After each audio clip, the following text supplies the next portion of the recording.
Hello, good morning, जोहार। मैं संजय और आप देख रहे हैं न्यूज झारखंड। चलिए जानते हैं आज की मुख्य 25 बड़ी खबरों को। पहली बड़ी खबर की बात करें तो शिक्षा मंत्री निशंक ने कहा कि सीबीएसई रिजल्ट से असंतुष्ट छात्रों को अगस्त में मिलेगा परीक्षा देने का मौका।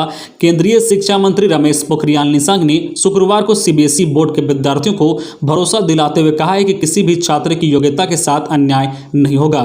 उन्होंने कहा कि सीबीएसई की मूल्यांकन पद्धति से सभी छात्रों को उनकी योग्यता के अनुरूप परिणाम मिलेंगे। जो भी छात्र सीबीएसई मूल्यांकन पद्धति से आए परिणाम से असंतुष्ट होंगे, उनके पास हालत ठीक होने पर परीक्षा देने का ऑप्शन रहेगा। यह वैकल्पिक परीक्षा अगस्त में हो सकती है। सोशल मीडिया पर जारी अपने संदेश में उन्होंने कहा है कि प्रधानमंत्री ने छात्रों के स्वास्थ्य व हितों को ध्यान में रखकर परीक्षा रद्द करने का फैसला किया है, जिनका मैं आभारी हूं।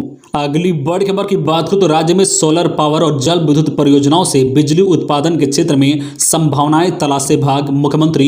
बिजली आज की नितांत जरूरत है। समय के साथ बिजली की खपत बढ़ती जाएगी। ऐसे में भविष्य में बिजली की जरूरतों और मांग का आकलन करते हुए बिजली उत्पादन बढ़ाने की दिशा में ठोस कदम उठाने की जरूरत है। मुख्यमंत्री हेमंत सोरेन कल ऊर्जा विभाग की समीक्षा बैठक में अधिकारियों को अबाधित और गुणवत्ता युक्त बिजली आपूर्ति सुनिश्चित करने का निर्देश दिया है। उन्होंने कहा कि बिजली उत्पादन के क्षेत्र में राज्य को आत्मनिर्भर बनाने की दिशा में विभाग सभी समुचित कदम उठाए। मुख्यमंत्री ने कहा कि आज ऊर्जा के गैर परंपरागत स्रोत को विकसित करने का समय आ चुका है। ऐसे में राज्य में सोलर पावर और जल विद्युत परियोजनाओं से बिजली उत्पादन के क्षेत्र में संभावनाएं तलाशी जानी चाहिए। अगली बड़ी खबर की बात करें तो झारखंड में मौसम। पलामू, गढ़वा, चतरा, कोडरमा, लातेहार में आज बारिश का असर। रांची में दिन में छाए रहेंगे बादल। राजधानी के मौसम पूर्वानुमान में बताया गया है कि रांची जिले में सामान्य रूप से बादल छाए रहेंगे। इसके साथ ही दिन में एक दो बार हल्के से लेकर मध्यम दर्ज की बारिश हो सकती है। वही मौसम विभाग के मुताबिक आज राज्य में मानसून सक्रिय रहेगा। इसकी वजह से राज्य के कई हिस्सों में बारिश देखने को मिल सकती है। मौसम विभाग के अनुसार राज्य के पलामू, गढ़वा, चतरा, कोडरमा, लातेहार, लोहरदगा, पूर्व सिंहभूम, सिमडेगा, हजारीबाग में कहीं कहीं भारी बारिश होने की संभावना है। इसके साथ ही अन्य जिलों में भी हल्के से लेकर मध्यम दर्ज की बारिश के साथ मेघगर्जन और वज्रपात हो सकती है। अगली बड़ी खबर की बात करें तो झारखंड में तीसरे अंतर्राष्ट्रीय क्रिकेट स्टेडियम के लिए जेएससीए ने बीएसएल के साथ जमीन लीज एग्रीमेंट पर किया हस्ताक्षर। झारखंड के बोकारो के लिए कल शुक्रवार का दिन ऐतिहासिक रहा। झारखंड स्टेट क्रिकेट एसोसिएशन ने बोकारो स्टील प्लांट के साथ अंतर्राष्ट्रीय क्रिकेट स्टेडियम बनाने को लेकर जमीन संबंधित लीज समझौते पर हस्ताक्षर किया है। बालीडीह में क्रिकेट स्टेडियम बनने के बाद झारखंड पूरे देश में ऐसा पहला राज्य होगा जिसकी धरती पर 3 इंटरनेशनल क्रिकेट स्टेडियम होगा। इसके साथ या सेल के टाउनशिप में बनने वाला पहला इंटरनेशनल क्रिकेट स्टेडियम होगा। वही बीसीसीएल के पूर्व सचिव ने बताया है कि यह स्टेडियम 20 एकड़ भूमि पर बालीडीह इलाके में बनेगा, जिसकी सीटिंग क्षमता 25,000 होगी। हालांकि बोकारो में बनने वाला यह अंतर्राष्ट्रीय क्रिकेट स्टेडियम रांची की सीटिंग क्षमता से कम होगी, फिर भी देश और विदेश के कई स्टेडियम की तुलना में काफी बड़ा होगा। अगली बड़ी खबर की बात करें तो आज शाम 4 बजे से शुरू होगा 38 घंटे का वीकेंड लॉकडाउन। जाने किन आवश्यक सेवाओं को छूट दी गई है। झारखंड में कोरोना संक्रमण की चेन को तोड़ने के लिए 22 अप्रैल 2021 से स्वास्थ्य सुरक्षा सप्ताह चल रहा है। स्वास्थ्य सुरक्षा सप्ताह को एक सप्ताह के लिए लगातार बढ़ाया जा रहा है। 9वीं बार स्वास्थ्य सुरक्षा सप्ताह को 24 जून से 1 जुलाई के लिए बढ़ाया गया है। कोरोना संक्रमण में कमी आने के बाद झारखंड सरकार की तरफ से मिनी लॉकडाउन में 3 जून से छूट दी गई है। इस दौरान वीकेंड लॉकडाउन किया जा रहा है। शनिवार 26 जून की शाम 4 बजे से झारखंड का तीसरा वीकेंड लॉकडाउन शुरू होगा, जो 28 जून की सुबह 6 बजे तक तमाम दुकानें बंद रहेगी। 27 जून यानी रविवार को एक तरह से सुबह से लेकर शाम तक तमाम दुकानें बंद रहेगी। इस अवधि में केवल मेडिकल रिलेटेड दुकानों को छूट दी गई है। वही दूध के स्टोर खुले रहेंगे। अगली बड़ी खबर की बात करें तो 10वीं व 12वीं का रिजल्ट जारी करने को लेकर जैक के प्रस्ताव पर विभाग सहमत। सीएम से विभाग ले रहा है अंतिम सहमति।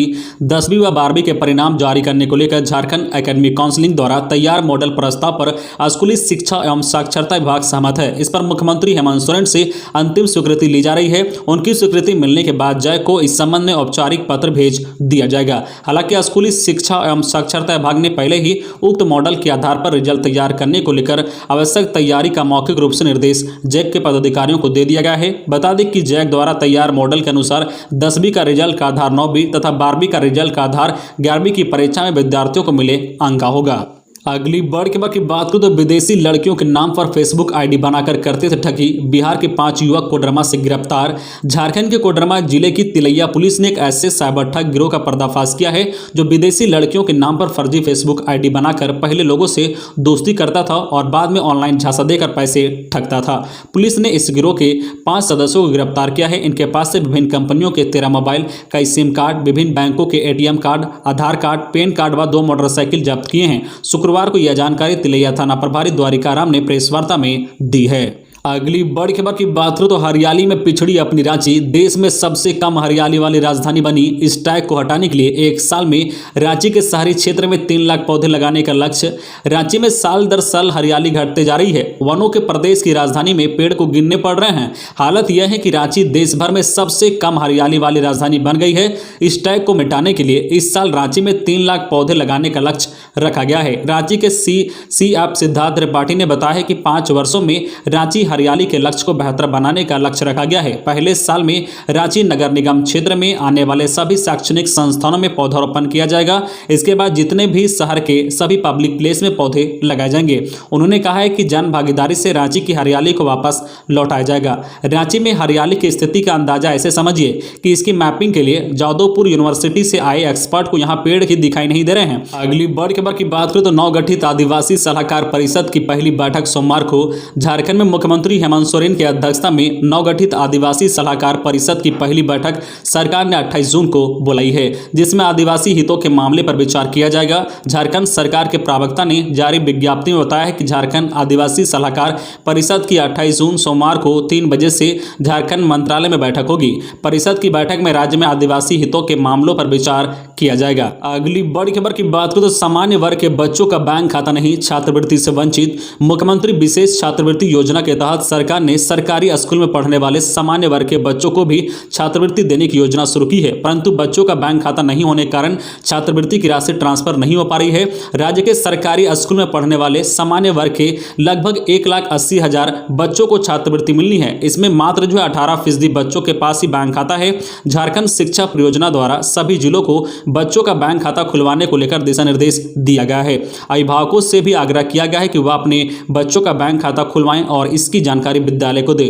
उल्लेखनीय है कि मुख्यमंत्री विशेष छात्रवृत्ति योजना के तहत सरकारी स्कूल में पढ़ने वाले वैसे बच्चों को छात्रवृत्ति दी जाती है जिन्हें किसी दूसरी योजना के तहत छात्रवृत्ति नहीं मिलती है। अगली बड़ी खबर की बात करें तो अवैध शराब के खिलाफ चल रही है विशेष छापेमारी। देवघर में अवैध शराब कारोबार के खिलाफ उत्पाद विभाग 25 जून से 2 जुलाई तक लगातार कार्रवाई करेगी। इस दौरान अवैध शराब का भंडारण, परिवहन, निर्माण व बिक्री के खिलाफ कार्रवाई की जाएगी। उपायुक्त मंजूनाथ भजंत्री ने 2 दंडाधिकारी को भी प्रतिनियुक्त किया है। टीम अवैध शराब कारोबार के खिलाफ छापेमारी सहित सघन चेकिंग अभियान चलाएगी। शुक्रवार को झारखंड बिहार सीमा दर्दमारा में सघन चेकिंग अभियान चलाया गया। प्रतिनियुक्त दंड अधिकारी प्रखंड कल्याण पदाधिकारी विपिन कुमार सिंह, बाजार पर्यवेक्षक साधन कुमार सहित आबकारी विभाग के उत्पाद अवर निरीक्षक कांग्रेस कुमार सहित जवानों के साथ छोटी बड़ी सभी वाहनों की जांच की गई। अगली बड़ी खबर की बात करें तो साहिबगंज की महिला दरोगा रूपा तिर्की की संदेहास्पद मौत मामले की न्यायिक जांच शुरू।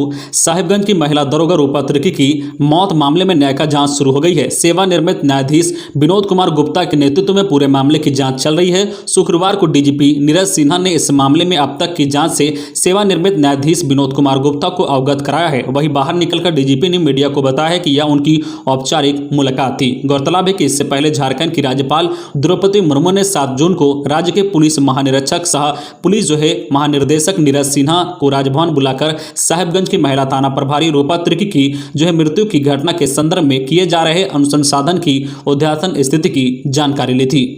अगली बड़ी खबर की बात करें तो झारखंड में रोजगार पर जुबानी जंग तेज। बीजेपी बोली, घोषणा वाली सरकार के पास आश्वासन के सिवाय कुछ नहीं।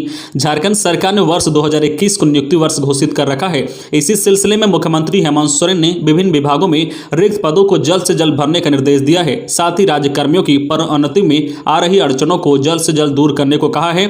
इसके लिए मुख्यमंत्री ने 1 महीने के अंदर नियुक्तियों में आ रही बाधाओं को दूर कर विज्ञापन की कार्रवाई शुरू करने का निर्देश दिया है। झारखंड सरकार वर्ष 2021 के अंत तक विभागों के रिक्त पदों पर नियुक्ति का काम पूरा करना चाहती है। हालांकि विपक्ष को सरकार की घोषणाओं के पूरा होने पर शक है। बीजेपी विधायक दल के नेता बाबूलाल मरांडी के मुताबिक सरकार को इस बात का ध्यान रखना चाहिए कि घोषणा सिर्फ घोषणा बनकर ना रह जाए, क्योंकि अतीत में भी ऐसी कई घोषणा की गई है। वही बीजेपी विधायक दल के नेता सीपी सिंह का कहना है कि सरकार ने पहले युवाओं से वादा किया था कि हर साल 5 लाख रोजगार देगी, लेकिन 1.5 साल बाद भी एक भी नौकरी नहीं दी गई है। सीपी सिंह ने कहा है कि सरकार की घोषणा सिर्फ युवाओं के लिए आश्वासन भर है, इसके सिवाय कुछ नहीं। अगली बड़ी खबर की बात करें तो देश में पिछले 24 घंटे मिले 51,225 नए केस, 63,674 हुए ठीक, 1,324 की गई जान। देश में पिछले 24 घंटे में कोरोना के 51,255 संक्रमितों की पहचान हुई है। इस दौरान जो 63,674 लोगों ने संक्रमण को मात दी है, लेकिन 1,324 लोग की जान भी गई है।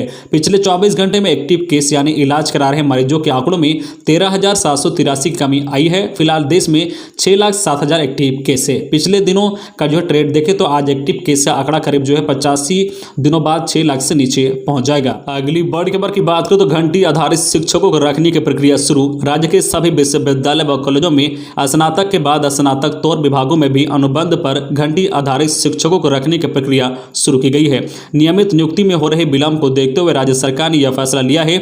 इसको लेकर उच्च शिक्षा विभाग के संयुक्त निर्देशक बिंदु माधव प्रसाद सिंह ने सभी विश्वविद्यालय के रजिस्ट्रार को पत्र भेजकर स्नातकोत्तर विभागों में स्वीकृत पद, रिक्त कार्यरत आदि की जो है शीघ्र ही विस्तृत जानकारी मांगी है। संयुक्त निर्देशक ने रजिस्ट्रार से ईमेल द्वारा भी विस्तृत जानकारी मांगी है।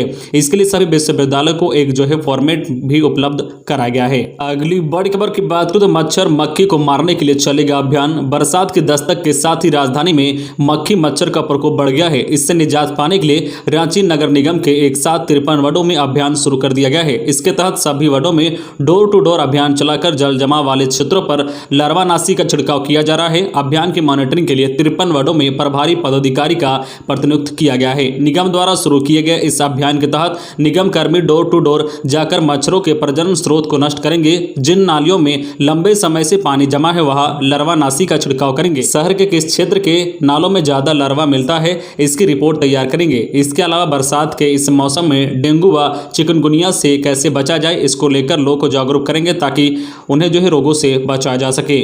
अगली बड़ी खबर की बात करें तो 30 जून तक राइस मिलर पूरा करे धान उठाओ। उपायुक्त रांची उपायुक्त छवि रंजन की अध्यक्षता में शुक्रवार को जिला में धान अधिप्राप्ति की समीक्षा की गई। समीक्षा बैठक में जिला आपूर्ति पदाधिकारी सबीर अहमद, जिला जो है सहकारिता पदाधिकारी रांची, जिला जो है प्रबंधन भारतीय खाद्य निगम एवं विभिन्न राइस मिलर उपस्थित थे। डीसी ने धान अधिप्राप्ति केंद्र से धान उठाओ, किसानों को नियमित भुगतान, राइस मिलर द्वारा प्रतिदिन तय लक्ष्य के अनुसार जो है CMR पहुंचाने एवं राइस मिलों से संबंधित जो है समस्याओं की समीक्षा की गई। उन्होंने प्रत्येक राइस मिलर से जो है CMR पहुंचाने और धान उठाव की जानकारी ली। जिन राइस मिलर द्वारा लक्ष्य अनुरूप धान उठाव और CMR पहुंचाने का कार्य नहीं किया गया है, उन्हें 30 जून तक जो है समय दिया गया है कि उपायुक्त ने कहा है कि धान उठाव पर फोकस करते हुए तय जो है समय में लक्ष्य प्राप्त करें। अगली बड़ी खबर की बात करें तो सड़क दुर्घटना में कोडरमा महिला थाना प्रभारी घायल। केस की जांच करने जा रही थी थानेदार, ड्राइवर को झपकी आ जाने से गाड़ी पेड़ से टकराई।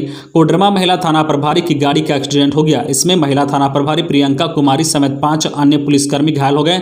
सभी को घायल अवस्था में सदर अस्पताल कोडरमा में एडमिट कराया गया है। यहाँ फिलहाल ये खतरे से बाहर बताए जा रहे हैं। घटना की सूचना मिलते ही जयनगर थाना प्रभारी अब्दुल्ला खान सहित पुलिस पदाधिकारी व PCR जो है घटनास्थल पर पहुंचकर महिला थाना प्रभारी प्रियंका कुमारी समेत सभी घायलों को सदर अस्पताल में भर्ती कराया गया है। जानकारी के अनुसार महिला थाना प्रभारी प्रियंका कुमारी मारकच्चो थाना क्षेत्र के चोपनाडीह में एक केस के मामले में जांच करने जा रही थी। अगली बड़ी खबर की बात करूं तो बिरसा कृषि विश्वविद्यालय का 41वां स्थापना दिवस आज। बिरसा कृषि विश्वविद्यालय का 41वां स्थापना दिवस समारोह शनिवार को ऑनलाइन मनाया जाएगा। भारतीय कृषि अनुसंधान परिषद नई दिल्ली के उप महानिदेशक डॉक्टर RC अग्रवाल कार्यक्रम के मुख्य अतिथि होंगे, जबकि कुलपति डॉक्टर ओंकार नाथ सिंह अध्यक्षता करेंगे। समारोह सुबह 10:30 बजे से आयोजित होगा। डीन एग्रीकल्चर डॉक्टर जो है MS यादव ने बताया कि अनुवांशिक जो एवं पौधा प्रजनन विभाग के मुख्य वैज्ञानिक डॉक्टर सोहन राम को विश्वविद्यालय के सर्वोत्तम विज्ञानी के रूप में सम्मानित किया जाएगा। तो ये थी आज की झारखंड के टॉप बड़ी खबरें। इसी तरह झारखंड की हर छोटी बड़ी खबर देखने के लिए आप हमारे चैनल न्यूज झारखंड चैनल को सब्सक्राइब करके बेल आइकन प्रेस कर दीजिए, जिससे आपको झारखंड की हर छोटी बड़ी खबर का अपडेट आप तक पहुंचता रहे। तो आज के लिए बस इतना ही, हमें दीजिए इजाजत, फिर मिलते हैं नेक्स्ट न्यूज में।